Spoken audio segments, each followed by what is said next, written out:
Hoentsika manao ny fandarana amin'ity ariva ity dia ny amin'ny taranja basketball satria dia fahombiazana tanteraka ny azo lazaina ny challenge FIBA 3 contre 3 U18 ny karakarain'ny vomiera manokana amin'sahana an'izany basket no an'olona telo zany eo anivon'ny fédération malagasy ny taranja basket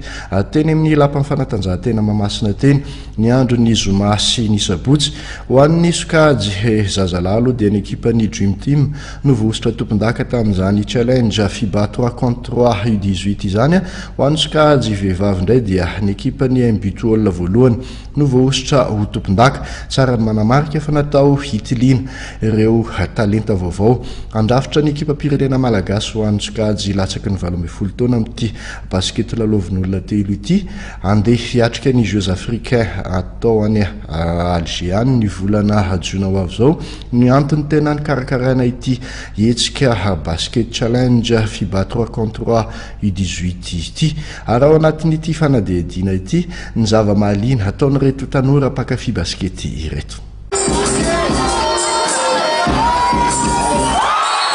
Ny ekipan'ny Dream Team ho an'ny sokajy zazalahy sy ny ekipan'ny Mbitola voalohany ho an'ny zazavavy no vosotra tompon-daka tamin'ny fifaninana basket ho an'olona telo challenge FIBA 3 contre 3 U18 natao tetsy amin'ny lapan'ny fanatanjahantena Mahamasina ny zoma sy sabotsy teo amin'ny sokajy vehivavy aloha dia tamin'ny isa 12 no 1-12 no nandresen'ny ekipan'ny Mbitola voalohany ny ekipan'ny Lucadro faharoa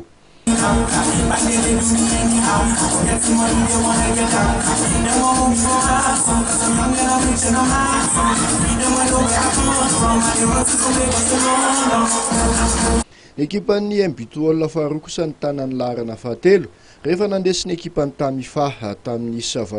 no 15 teo amin'ny feditoerana.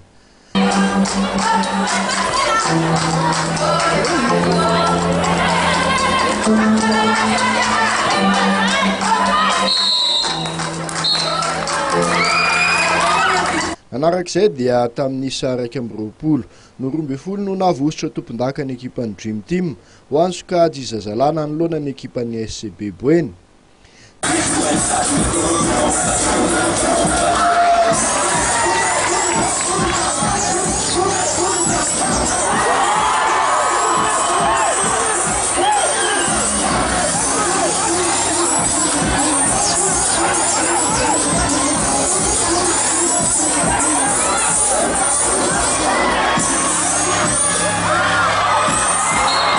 Natanteraka ity lalao ity satria tanora samy manana lazany eo amin'ny tontolon'ny basket malagasy no tonga teo amin'ny famaranana. Nanahirana ny zandrikely miboena nefa nanakana ny sitraka noho ny halavany.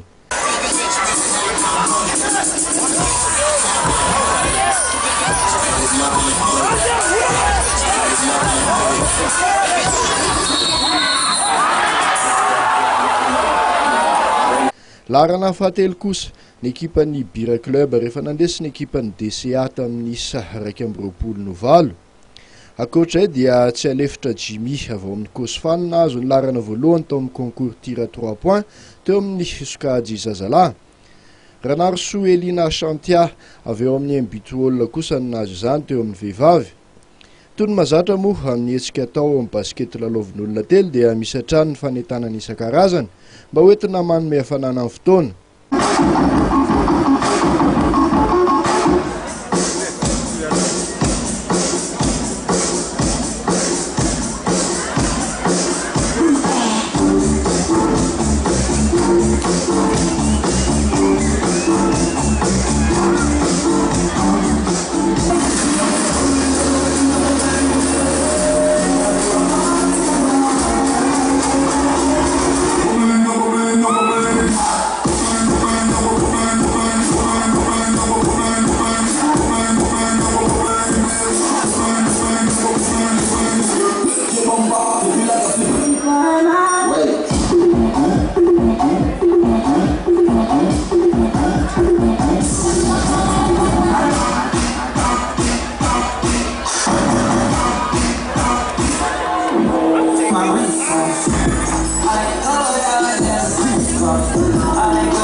jaivina fa natao inietsika challenge FIBA 3-3 U18 iny hitiliana ny ekipa-pirenena malagasy lasovavy latsaky ny 18 taona andeha hiatrika ny Jeux africains des jeunes atao any Alger ny volana jiona ho avy izao.